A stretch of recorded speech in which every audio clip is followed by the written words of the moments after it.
విడుముండోడు అని ఊరు వాడ అనుకున్న గాని మహారాజు నాకు నవాడు.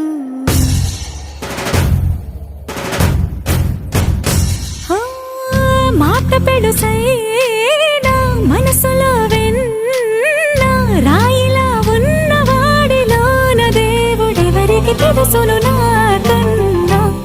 సూసేకి అగ్గిరవ్వ మాదిరే ఉంటాడు.